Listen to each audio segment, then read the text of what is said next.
So, Dave, how you doing, man? Good week. Just starting out. Yeah, man. Just starting out. Last week was good. Thank you guys for joining us again for another this week's podcast. Yes. Or actually, Drop. this week's drop. It's like 2 weeks in a row I screwed up this title. This week's drop. I think my mind's a little off because I have to still have to vote. So I got to fill out my ballot when we're done recording today because I'm gonna walk across the street tomorrow And drop it in. I like to drop mine in. And the last time I dropped it was when Biden won. So I'm hoping for good things. Okay. So I'll be dropping by tomorrow. Mailed mine in, I think, the day after I got it. Yeah, Tamara was on hers too. You guys are obviously seeing this after. So Election. depending on who won, you may see another podcast. If that other dude won, you might shut all this down because I've not Put a been red nice. hat on and I have not been nice. All right, so cool. One of the things we were going to get into, and we saw this on the Joe Budden podcast, yes. was this young man, 14-year-old boy in Florida who unalived himself. One of the craziest things I think with doing this is all the different ways you have to say things now. Yes. So he unalived himself, 14-year-old boy, based off of falling for an AI Yes. chatbot. Yes. And so what we wanted to do, we wanted to jump right into it, and we want to play some of the audio from the show and then come back, and Dave and I will get in. And then, as of course, we want you guys to make sure you subscribe to the channel so you can watch the pod and also leave us comments on what you think about this too. Please leave comments. I'm gonna let Dave go ahead and pull it up. Suing one of those AI companies. His mom is. Saying that the company was complicit in her son's unaliving of himself. I hate the word unaliving, but self-transitioning. Mother says AI chatbot led her son to kill himself. Character AI, I guess that's the company, faces lawsuit over death of the 14-year-old's. Over the 14-year-old's death. Now, they've released text messages between the child and the AI. Okay. So trigger warning for anybody out there that this is heavy for. In the final weeks, I'm getting this from Complex, in the final weeks of his life, Suel Setzer III, a 14-year-old from Florida, communicated via text with an AI character inspired by Daenerys, and I don't know. Daenerys. Daenerys, I don't Targaryen. know. Daenerys, from Game of Thrones. Yeah. I don't watch Game of Thrones. Okay. See, well, I watch Game of Thrones. Suel knew that Danny wasn't a real person. He was reminded by the app that everything characters say is made up, but he developed an emotional attachment anyway. Earlier this year, his parents arranged for him to see a therapist after he started getting in trouble at school, but he preferred talking about his problems with Danny. And I'll read the text exchange. The dude says, I think about killing myself sometimes.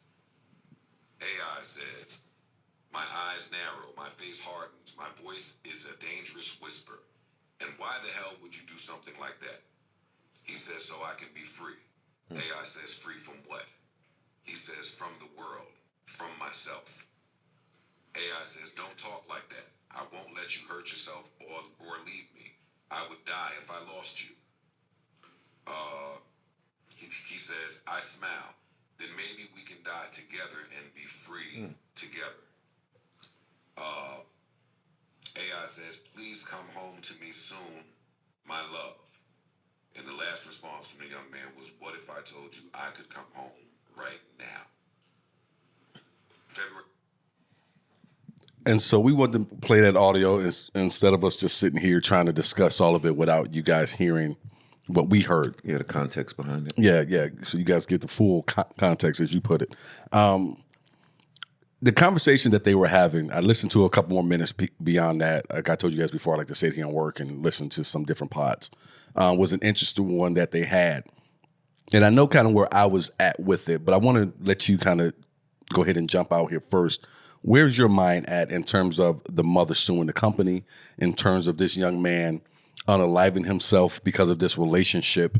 And I know it sounds crazy to a lot of you guys who are born when we were born, but yes, this relationship he was having with this chatbot Daenerys.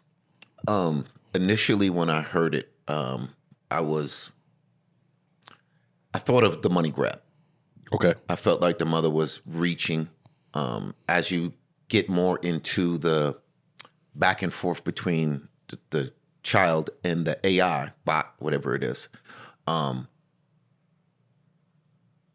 this is where is a slippery slope of making somebody else responsible for your actions. Okay. For me, it's like when you go to McDonald's and you burn your hand on a hot cup of coffee, but you sue McDonald's because it was hot. You knew your child had some stuff going on. This is where I think being a parent is super important. And I don't think we teach folks how to be parents nowadays. We didn't have the internet. Right. So cyberbullying and all of that stuff wasn't a thing for us. It was real bullying. I don't want to call it not real bullying, but it was face-to-face. Correct. Bullying as opposed to online bullying. Not to belittle it at all, because some kids really suffer bad. Yeah. I mean, it means something different to everybody. Yes. And you're right. There are some kids, for whatever reason, it really, really affects them. Yes. We have to be present in our child's life. And I think that we put them in front of the TV, we put them in front of the computer too early, too easy, and let that world dictate what is or isn't for our children. Yeah, I was kind of with you when I was watching this independently. Also, where I was like, with the mother, I don't want to say that she was going for a cash grab. Anytime your child, something happens to him or her, and they're not with us anymore, you're looking for someone to put the blame on. Yes. And if it's someone who has deep pockets, then a lawyer can talk you into, hey, this won't make you whole, but this will punish them. Yes. So I don't want to so much blame her, but I am with you because they did say that he had already been seeing some mental professionals for some that help him with his mental health. Yes. So there were already some issues there. What I'm interested in knowing is, was there anything? How much did the parents know about this? Because I thought you said that they found some text messages that were kind of sexual in the sexual realm. It was a highly sexual text. Is what the article that I read said. Highly sexual text messages going back and forth between him and the bot. Right. Again, at 14. Again, this is that critical age at 14. Not being able to speak to your child enough to have them pull out of the unrealistic world of online. Yeah.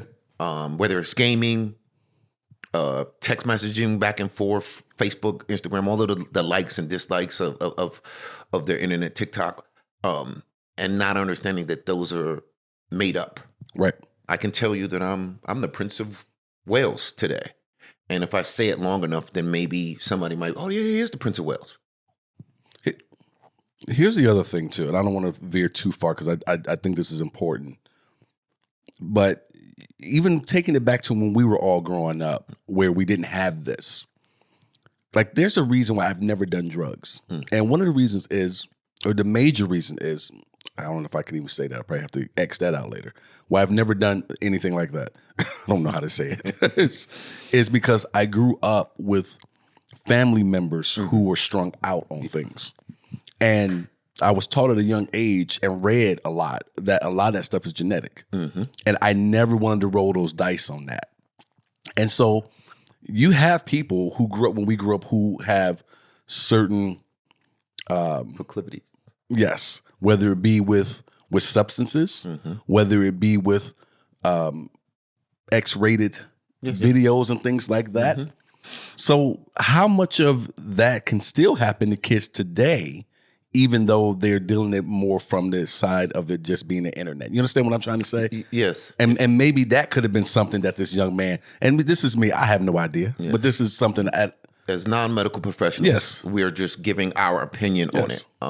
So again, from my opinion as a father, as a man who didn't have to deal with the internet in that fashion, for me, this is where I say parenting is parent. You got it. Is this is, every time you say that, it reminds me of the Peyton Manning commercial. He's like Peyton Manning. It's just like Peyton. It's not. There's no book on the perfect way to be a parent. Right. But we know that there's studies that show that increased TV time, increased internet time Yes. have adverse effects on children. When you know that your child is suffering in some way, and I commend them for trying to get help, and I'm not saying that they didn't try and help them, but this is when you need to be an advocate to other parents to say, listen, this is what I did. This wasn't enough. Do more. And I get this is maybe why you're trying to punish the company. Right. To say, you should have done more. But to me, that takes it out of our responsibility. We as adults are in charge of our children and anybody who's in our control. And we want to be friendly as opposed to being a parent. You're making good points because you are right. I remember my mother ruling with an iron fist. And I remember not liking it as a kid, but I also remember that is the way I am. Mm-hmm. And so you are absolutely correct. I don't know, and again, comments, but I don't know how a 14-year-old boy has a sexual conversation with an AI chatbot, and there's no one to put the brakes on that. I promise you, my children will all attest to phone checks. Yes, same. I need the phone right now. Yeah. Who are you talking to? 'Cause I remember when we were talking earlier about being on the house phone. Mm-hmm. And my mother would pick up the phone and be like, who's this? Who are you talking to? Yeah. Any friend had to come to the house and meet my mother or my father. Even with my son, I remember this girl came to the house and her father or mother dropped her off with me standing at the front door and said goodbye. And I told her, call your mother right now. Tell her to come get you. Mm. You let your 15-year-old child go into a grown man's house and didn't come see who was there, what was going on. Right.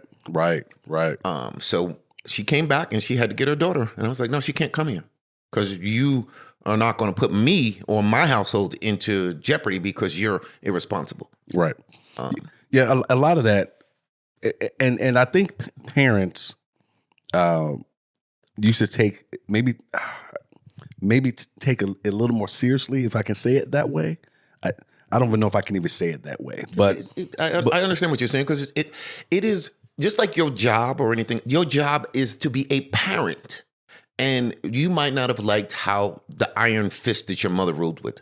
But because of that, I can tell you, my father, because of whoopings, I know that there are certain things that I did not do because I was, my dad is going to whoop my tail for this. Well, we were just at Dillard's yesterday talking to our friend Tracy over there. My wife and I were talking to Tracy. And we got to talking about our parents, and her mother was much like we're saying our parents were. And my thought has always been the same. And I've gotten to debates with parents about this.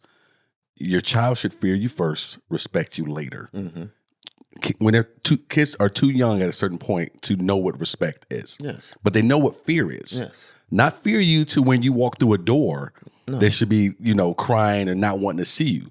But fear you in terms of, I know if I do this, there's a price to be paid for it. But that's respect. That they just don't understand that that's respect. If I fear you that there's going to be a consequence to doing something dumb, I later understand I respect you so much that I don't want to disappoint you. Yeah. Or it should turn or evolve to that. And that's what I'm saying. Eventually it does. Here as a grown man with my own wife and my own home, my own everything, I still respect my mother. Mm-hmm. And she gets nothing but respect from me. Now, I don't fear her at all at this point, but I do respect her, and that's and because I think she played that. Mama will play that.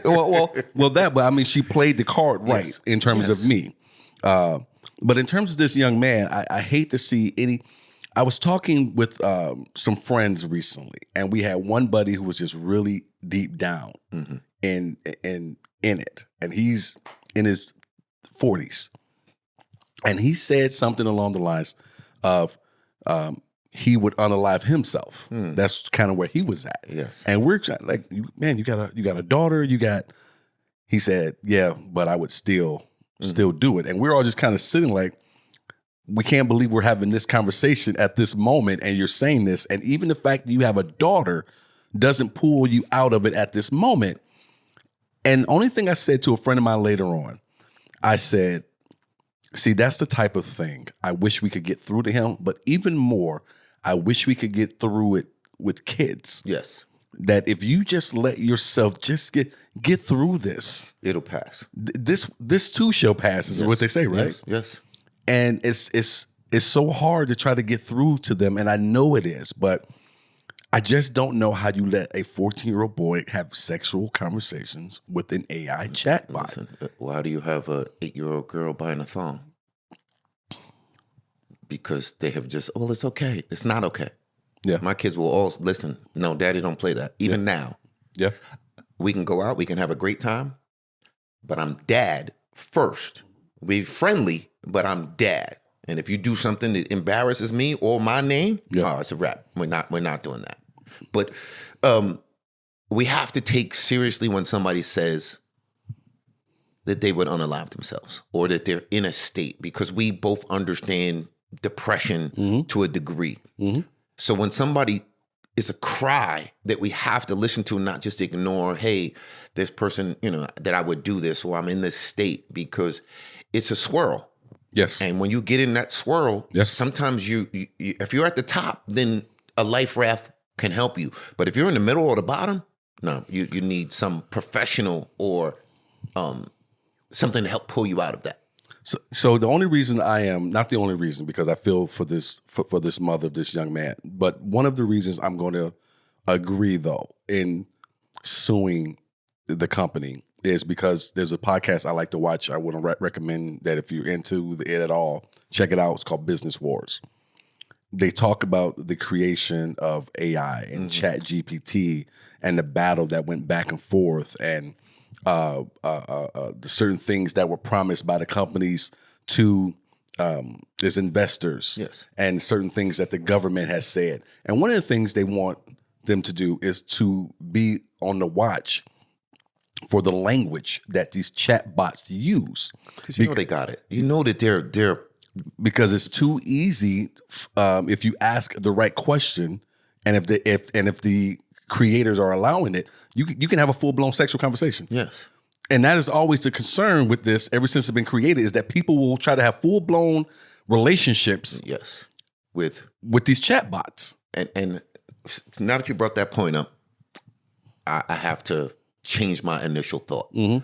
Because there is a responsibility when you create anything. Yes. That you're responsible for what goes out, i.e. when we talk about people saying things like eating dogs and cats. Because I know that they have the ability to filter and catch stuff like this. Because if I could say something and it appears on my phone or appears on my computer, then they have the ability to catch this also. Right. So they have a responsibility, especially with children, to know that, okay, this is, I think some spots, there's an age requirement in order for you to get on. And I think in China or Japan where it shuts off at a certain amount of time. Yeah. So they have the ability to stop some of this.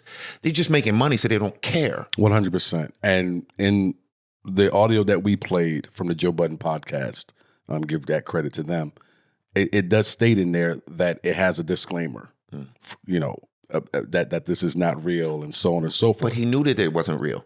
Did he? It says that in what Joe Budden was saying, he said that he knew it wasn't a real relationship.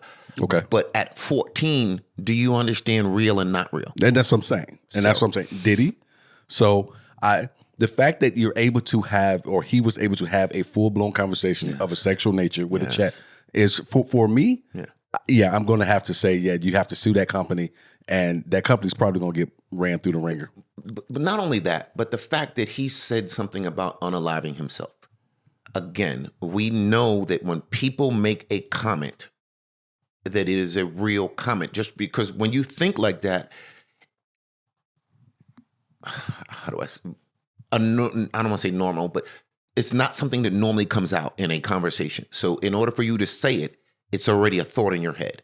And at 14, it's a thought that you can't fully control or understand that tomorrow is going to be different.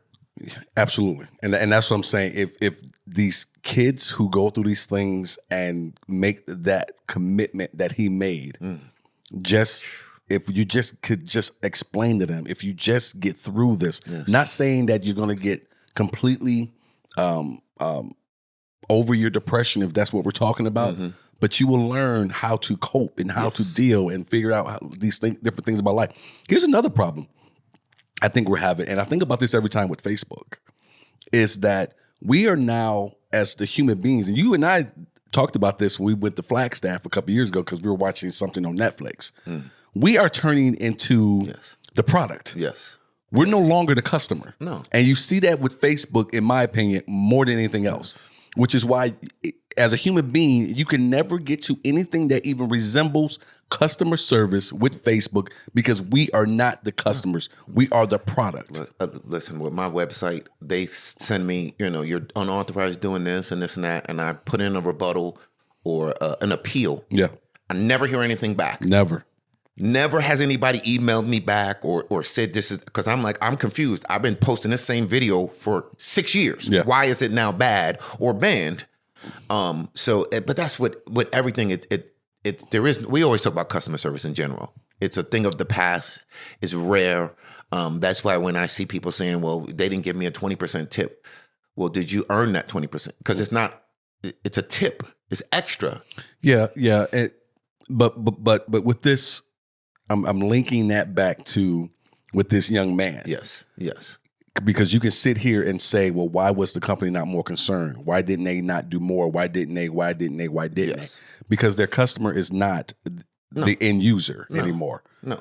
We are now the product, and whatever else they're trying to pitch, sell in the midst of having you use their product. Yes. That individual, they that got company, more views. They got more. Yes, he interacted with the bot. And that's what we wanted. So 100%. Now we can show there was more time, and we're making that product is working. 100%. Vice. 100%. What's going on between these two individuals? 100%. It's catfishing to a whole different. It's a terrible thing, and I hate to hear it. 14 years old. Yes. Gone way too soon. I know it sounds like a cliche, but I truly mean it. I can't think of. He didn't even experience life yet. He doesn't.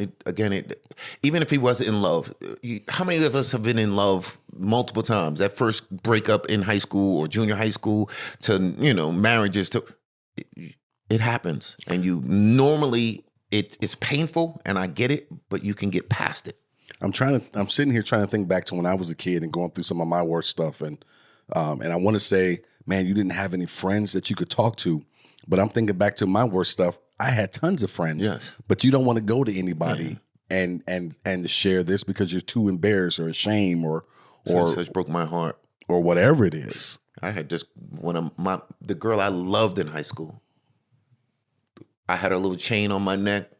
She made me take it off, and that's why I knew. I was like, "Oh, you're making me take it off. Then that means we're over with now." Broke my heart. But it wasn't the first and it wasn't the last. So, well, blessings go out to that young man's family.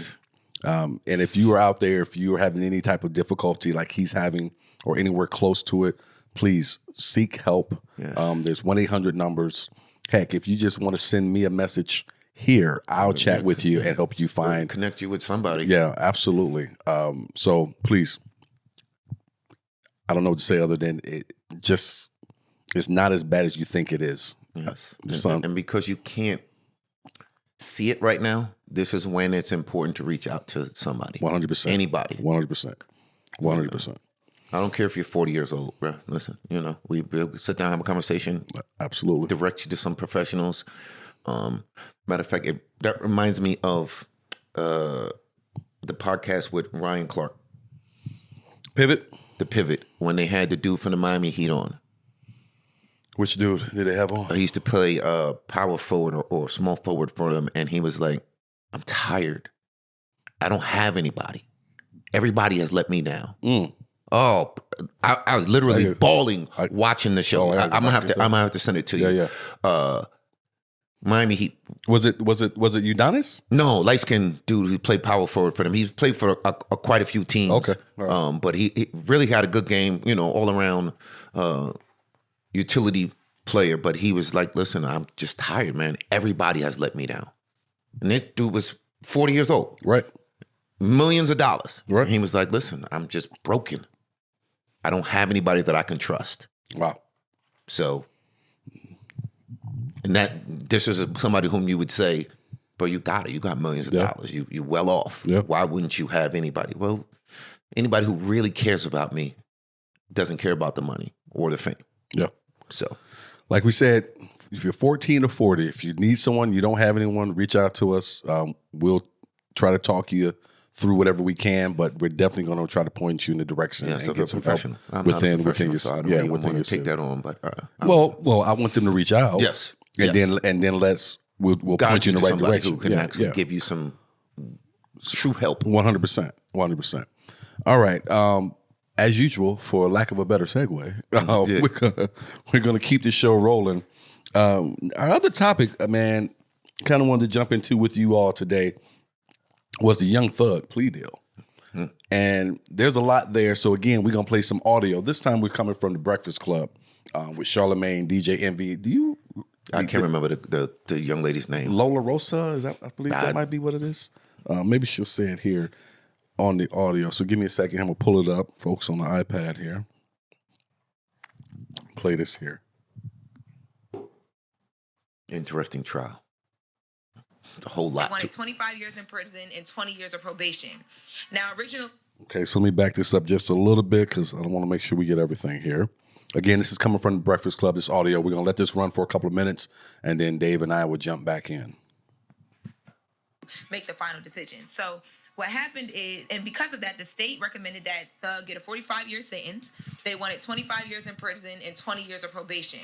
Now, originally, Thug had pleaded not guilty in 2022 when he was first arrested, but because he decided to plead guilty to certain things in this, here's what he ended up with. So he pled no contest to conspiracy to violate the RICO Act and leading a criminal street gang, and guilty to everything else. Now he is looking at a 40-year sentence, but this is how it's going to break down. So it's 15 years of probation. He got 5 years of time served. Now, if he messes up at any point on that probation, there's a backloaded 20 years that he will instantly have to serve. 20 years in prison. Yes, 20 years. Now, the judge in court had some words for Thug, and she was basically just telling him, like, look, I'm giving you the chance to get out here, be better, be around better people, do better things. And Thug had some words to say in response to her. Let's take a listen. I take full responsibility for my crimes or my charges. I want to say sorry to my family, my mom, my managers, my kids, really everybody that got something to do with this situation. I want to say sorry for just like having so much time investing into this. I am a smart guy. I am a good guy, and I really got a good heart. I find myself in a lot of stuff because I was just nice or cool. You can't be that way when you reach a certain height because it could end bad. The choice is yours. It's up to you. I hope that you allow me to go home today and just trust me to just do the right thing and never see you again unless it's out of this type of situation. I promise you I won't ever be in this type of situation again. I've learned from my mistakes. I'm sorry. Through these last 2.5 years of my life, you are really the best thing that has happened to me because you made everything fair for me. And I just hope that you find it in your heart to allow me to go home. Drop. All right. Bruh. I'm sorry about that, folks. Trying to cut that off. 15 years probation. Now, you and I were talking about this beforehand. Where were you at on the 15 years probation? And again, 15 years probation, 5 years time served, but there's that backlog of 20 years. Yes. Just in case. Yes. He committed a crime. And when you do the crime, you got to do the time. But 15 years is a long time to not make a mistake. Because we all make mistakes. I truly hope he's learned from this. Sometimes you're guilty by association. Sometimes you're guilty from ignorance. Sometimes you're guilty because you're guilty. You did that shit. Yeah. I had two different thoughts of it. To me, the trial made me understand that you're not guilty just because you're going to trial. Because there was a lot of times in the different courtroom stuff that they put up there that I was like, Well, go ahead and tell some of the folks what you're talking about exactly, so they can kind of be. There's a bunch of snippets on the internet of Woody or other people that the prosecution brought forward to try and show how guilty he was, or the team was, that made it worse than OJ putting on a glove too small. Okay. I think that the prosecution really did a horrible job of goofing this up. There was one point where the judge, one of the judges, because I think there was 3 total. There were 2 that had to be recused from the case. And which is baffling to me that a judge that's supposed to be above and know the law had to remove themselves. Not 1, but 2. Yes.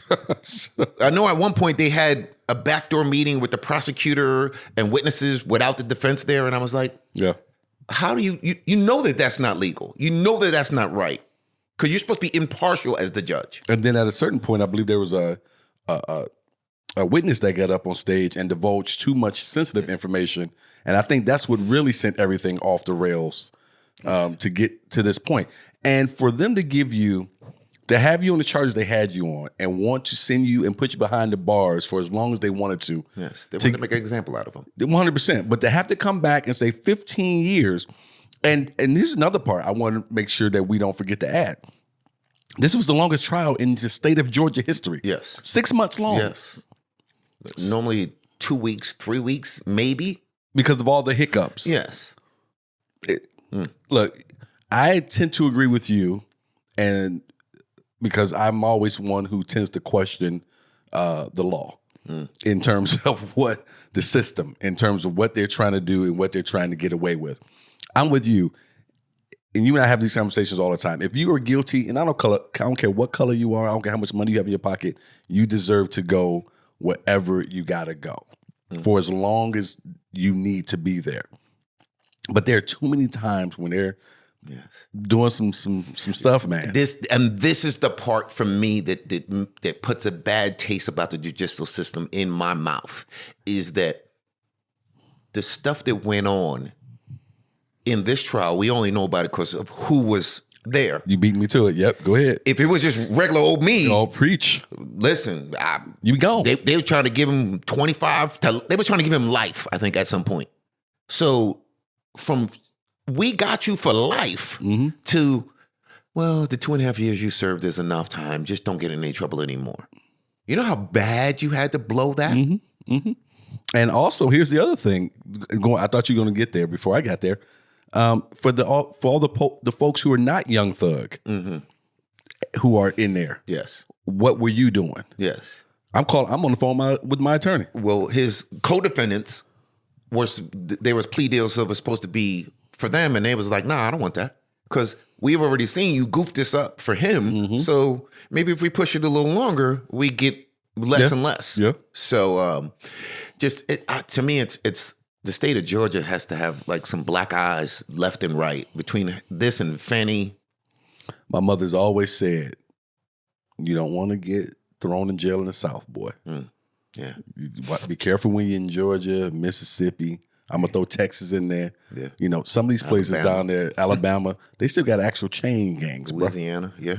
So you do not. We had it here. You don't want I didn't know that. Yeah. Sheriff Joe. I knew we had gang. I knew we had pink shorts and stuff. Yeah. Listen, Joe was no nonsense.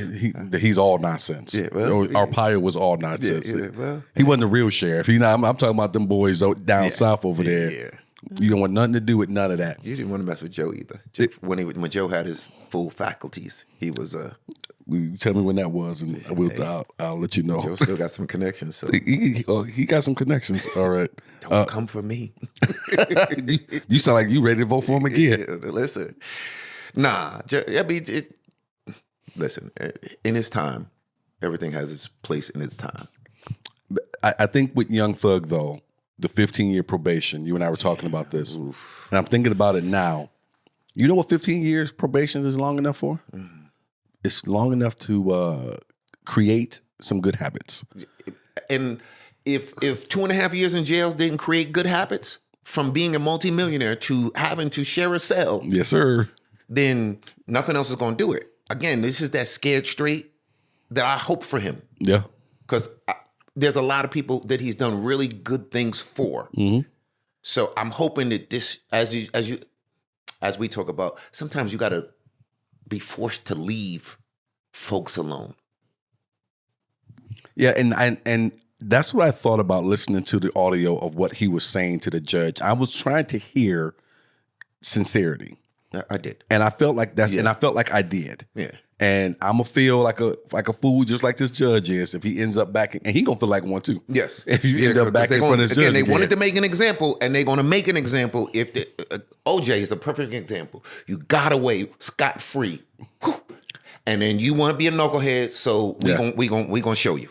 You know, my mother had a great thing that she said about OJ, which was he would never have any peace. No. And that man never had any peace. No. A lot of it was he inflicted those. He can't have any peace wounds on himself. Yeah, writing a book, riding around, stopping, getting in front of because he couldn't let it go. He couldn't let the limelight go. No. Even though, you know, a lot of the other things, the money and the Heisman Trophy, a lot of that stuff was already gone. And then you're right back in it, and you gave him another shot at you. And when they hit him this time, they made him pay for it. Whoo. He paid extra for what because he shouldn't have did that much time. No, nobody else in the state of Las Vegas, Nevada, did the same amount of time for the same crime. She hit him hard. But that was okay. But you gave it a shot. Again, Young Thug, if you hear this, please. All of the folks you hung around with, they've already shown you their true colors.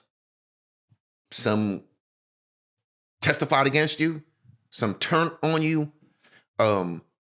Nobody's loyal when they got to do time. Oh, no, hell no. Not anymore. It's a whole different era. You know, there ain't no, we know what we're going to do when we in this. No, they've shown you that's not the loyalty, no matter how much money you've given the folks. Please. Every case you've ever seen on the news, or you can go back and look at on microfiche, has shown you that the most hardened criminals who say, I'm riding and dying, you throw 20 years on the table? Yeah. Who you need me to rat on? Yes. I mean, even mafia dudes. Bruh. You know, John Gotti's. Sammy the Bull. Yeah. And then the one that they had from Boston, who was an FBI informant the whole time. Whitey. Thank you, excuse me. Whitey Bulger? Yeah, Whitey Bulger. He was snitching the whole time. And how many of them are? Yeah. And how many of the guys you know? Yes. I mean, this is that whole ride or die thing that these young men grow up with. The thought of. They don't understand, again, from my era, there's a lot of us who was willing to do just that. I knew what I'm getting into. We in this for the long haul because we had an allegiance to, we're going to make sure your family's taken care of. We're going to make sure you good. Where somebody do a night in county jail, I'm telling you who killed Tay-Tay and who killed Bubba, and they selling drugs, and this one is over here robbing. Well, that's why, and so you kind of walk me to something else I was going to say. Pops always says if more than two people know it, you don't have a secret. No. And so that's why even coming up, you could be you and your 5 best friends. Somebody in this crew is willing to snitch on the rest. Or they pillow talking anyway. Yeah, we talk about that all the time. Got grown friends doing it. So yeah, I'm with you with the Young Thug thing. I hate to see another black man incarcerated, and I don't know if he's guilty or not guilty. But whatever happened, it was bad enough for them to let you walk on 15 years probation. This is that get out of jail free card. This is that, God, I'm going to figure out my purpose. That most folks don't get the opportunity. Yes. Yeah. Because there's a whole bunch of people he left that night in jail that was waiting for him to come back and tell him what happened in the courtroom because they not getting out. Right. So this was your opportunity to, okay, I had my strike 1, strike 2. Now I'm going to walk the straight and narrow, be the square, whatever it take, bro. I wonder how this will affect his music going forward. I wonder where he's at with that. I'm sure you created it. In jail, you had to have a catalog of stuff that you wrote. I'm not saying he didn't write anything. I'm wondering, does what you create now change? I would hope so. I know myself as a creative, whatever headspace I'm in, that's why sometimes I won't sit and write. Because whatever headspace I'm in or whatever I'm feeling in my heart, I can't help but let that pour. And so some of the greatest love songs are from broken places. So I think that maybe the first album is from that dark place, and then whatever you create from then is now got to be. I mean, just think of older rappers when we think of, they can't still talk about living in the projects and struggling. Right. Like you don't. That's not reality for you. Right. Kanye, like he created stuff when he was broke, and then when he's like, now I'm a billionaire, so I can't. Well, that's the thing I've said for a long time in terms of musicians or rappers or anyone in the music business and comedians. Yes. That's where we parallel is coming up. Like we talked about on the last podcast, or I hinted to it, sleeping in cars and that type of thing for whatever reason. That does something to you when you're out here trying to really grind it out. But it does as you.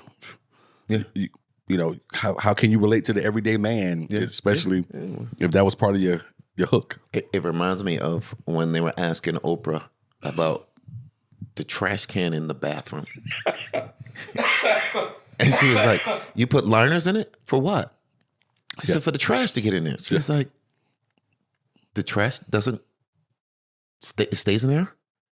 Because it's just not realistic for her. Yeah, but I'm still tripping on that Oprah did not know about the trash can liners. I mean, Oprah been rich for a minute. What is your brain completely just forget stuff? Yes, because think about it this way. When you don't go to the supermarket, you don't know how much milk costs. Oh, I know. You don't know how much. If you don't put gas in your car, it doesn't affect you that the gas prices went up or went down. Yeah, but the trash can liner, bro. She doesn't take the trash out. I can't wait for those days. Yes. Listen. Let me forget that. Benson, come. Why is this in here? Why is a liner in here? For what? How many of Oprah's staff is just looking at her, rolling her eyes all every day whenever she asks them shit? A trash bag in this can? What is this about? Just go home. Yeah. You can believe this woman right here. I guarantee it. Early on, especially when she first got staff, again, if you've ever been around some uber, like if you've been rich for a long time, that's why kids of wealthy people are all jacked up because they don't have a realistic. That's different though. Oprah ain't been rich her whole life. She used to take the trash can out. But when they talked about that article, she was already 10 or 15 years in. I think she already had OWN. And she's over here talking about, I remember I saw a clip her telling the story about her grandmother, talking about, one day you get a job, you work for some good rich white folk. And, she said, I just wish my grandmother was alive now to see some good white folks work for me. Yeah. And that type of thing. Yeah, you and I talked about this before. I just remember growing up and my mother, my whole family worked at the Big Three and all that different types. And I just knew at 8, 19 years old, that was not going to be my life. That was not my path. I wanted nothing to do with any of it. I wanted to be a boss at that age. How did I come up with that? Why did I? Because I wasn't surrounded by any of that. No one I knew ran anything. Everybody worked at the Big Three. And that, it either has one of two effects for most people.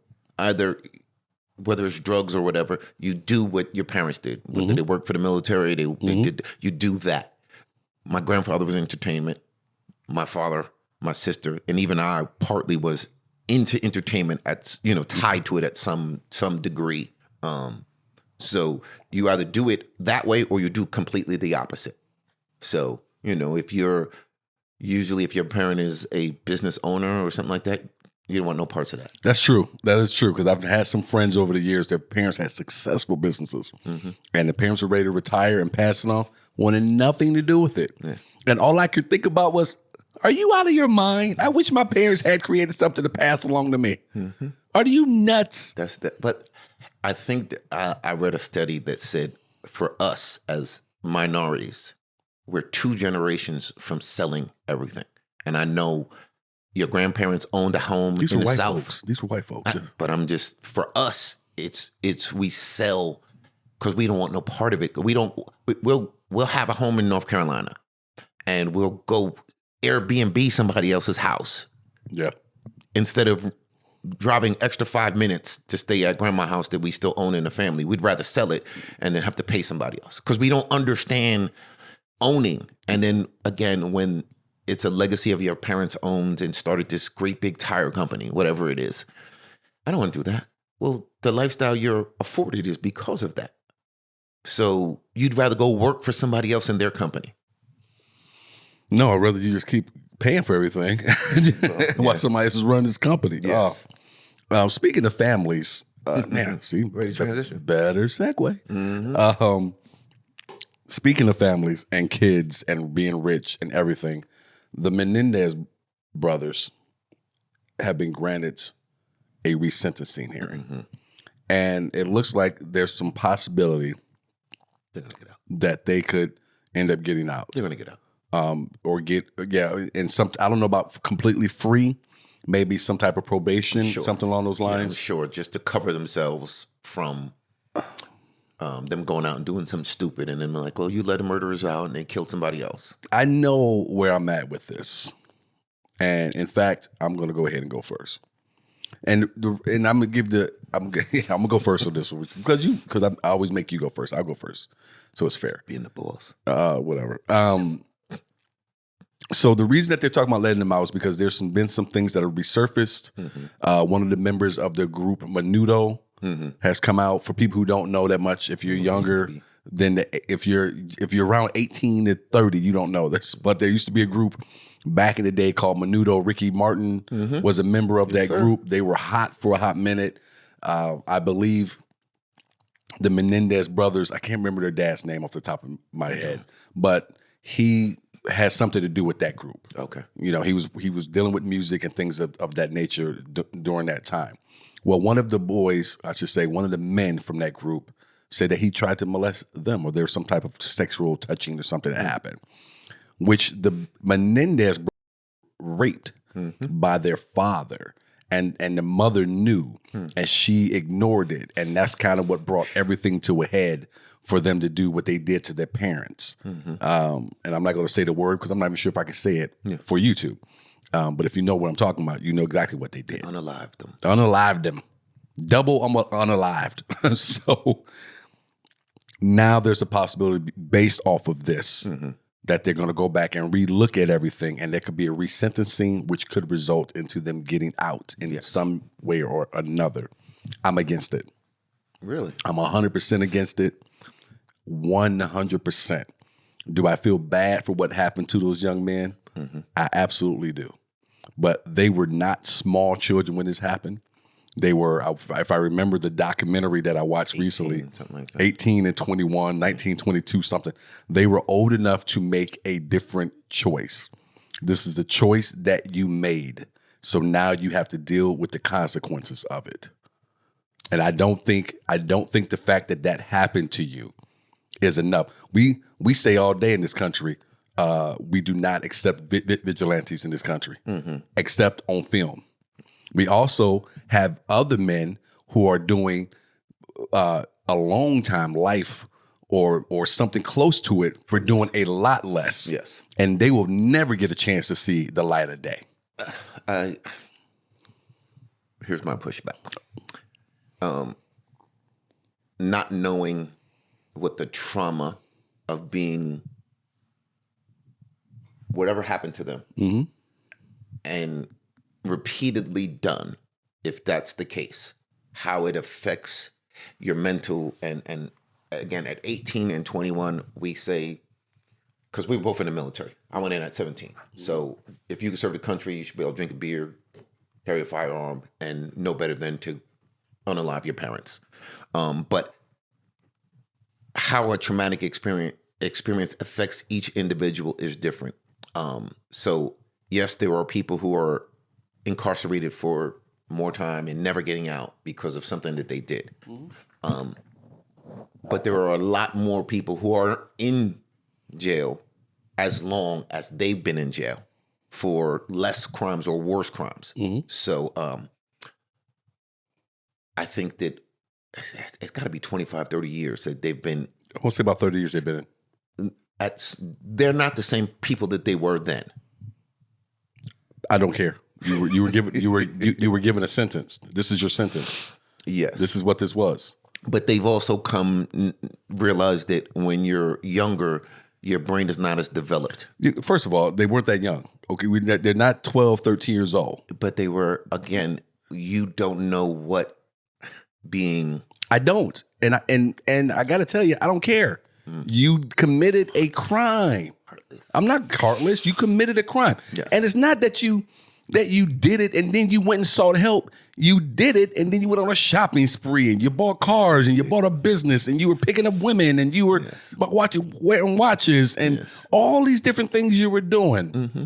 So I'm not saying it never happened, and I'm not saying that it did happen. Yes. Because this young man from Menudo saying it happened doesn't mean it happened to you. And I think that more family members are agreeing that there was stuff that wasn't brought to the trial. So this is why they're getting a retrial, because it should have been brought to the trial earlier on. Oh, okay. Well, then I think we should go back and we should look at the trauma for every young man that has committed a crime inside of the hood and outside of the hood. And for every movie or documentary that they made, every person pretty much, when there's an uproar, they get it looked at. Well, get it looked at and then put their asses back where you found them, which is back in the cells. Absolutely not. They should not get out. Not get out. There are unfortunately young people, actual young people and young adults who are dealing with this every single day. And somehow they manage to do it without double unaliving their parents. Thank God their parents don't have a ton of money, because they may be double unalive so they can go on a shopping spree later on afterwards. My question would be is, because they were well-to-do, is there anything left that they now, when they get out, are able to get a hold of? Which means, I do believe if everything is be accurate in the movie and the doc, they were broke. They spent that money up. There was nothing left. Okay. So again, what are you doing after 30 years in jail? Like you I don't even know if you could work at McDonald's or anything like that. I don't know what people who normally get out. I'm sure they try to. Hopefully, they can seek some type of normalcy when they get out. I just don't think these old dudes should have even the possibility of seeking anything that looks normal. I don't even know why. I have a problem with them even being in the same prison together. Why would you even allow this? Why would you even allow this? Mm-hmm.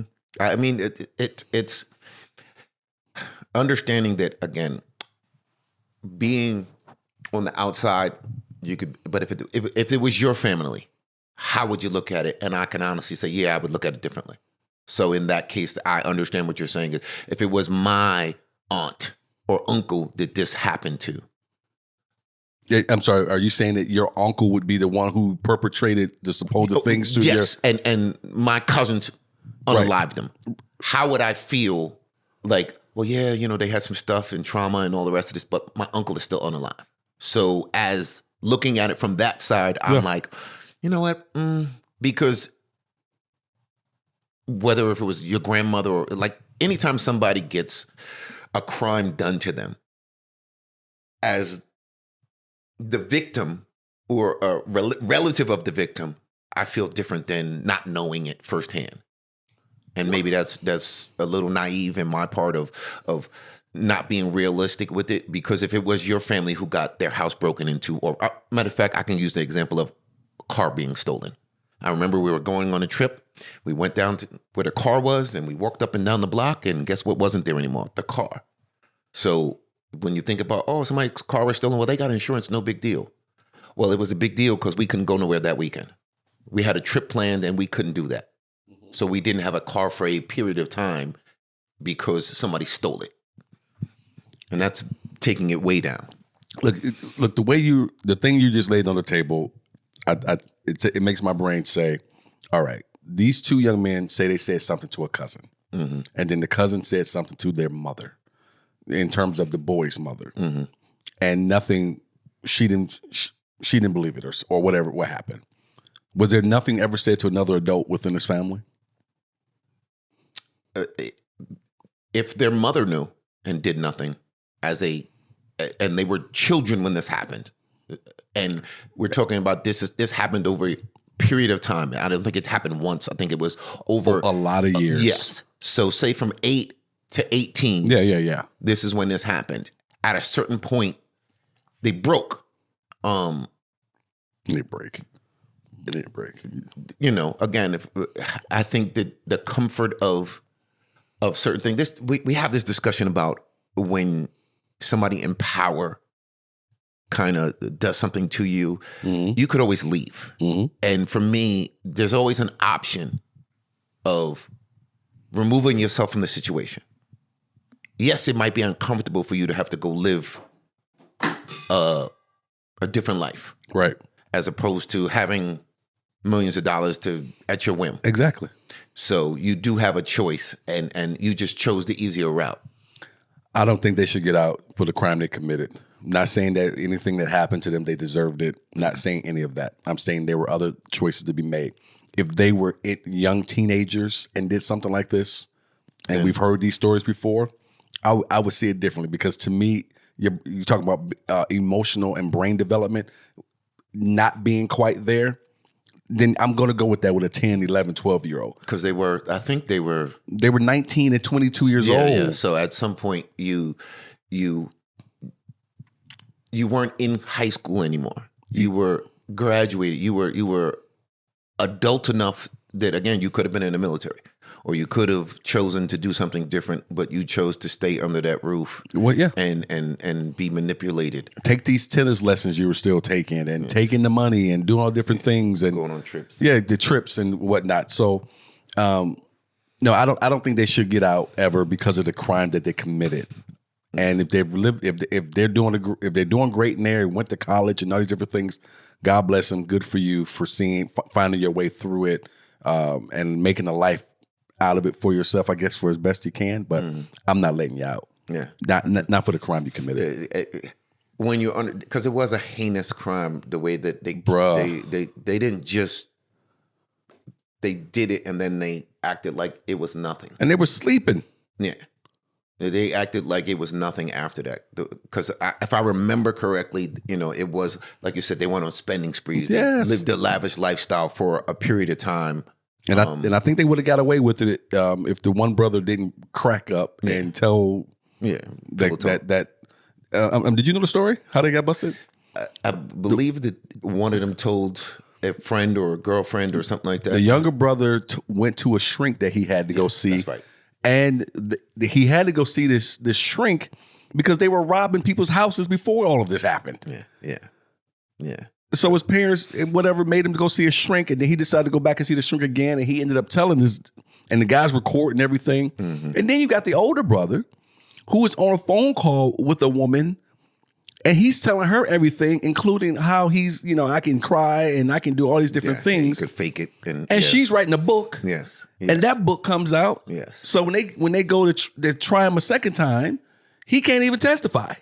Yes. No, you got to stay, bruh. Yes. Because it goes to, like, you can feel bad for him, but when you, again, this is, like I said, knowing that was my aunt and uncle or my relative, and then you start to peel back what actually happened. Yeah. You're like, y'all did a heinous crime. Like, y'all did it with malintent. So that's why they got the extra time, is because they did it with such a, what's the word? Ferocity, that it was just like, it wasn't just a regular thing that happened. You did it, and then you said, oh, I could fake this, I could do this. So, and not to mention, and you're going to call me heartless again, just because it happened to the young man from Menudo doesn't mean it happened to them. I'm still not seeing proof of that at this point.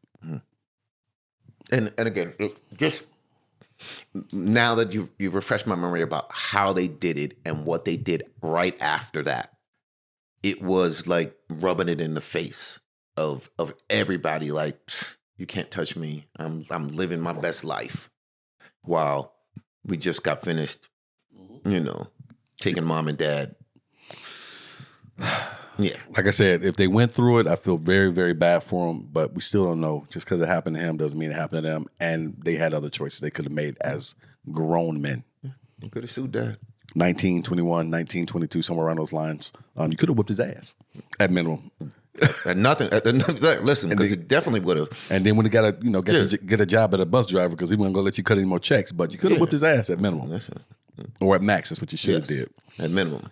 Another good pod. Thank you guys for watching this week's Drop. I always want to say pod for some reason. I don't know why. But this week's drop been Mr. David Griggs. I've been Sidney Smith.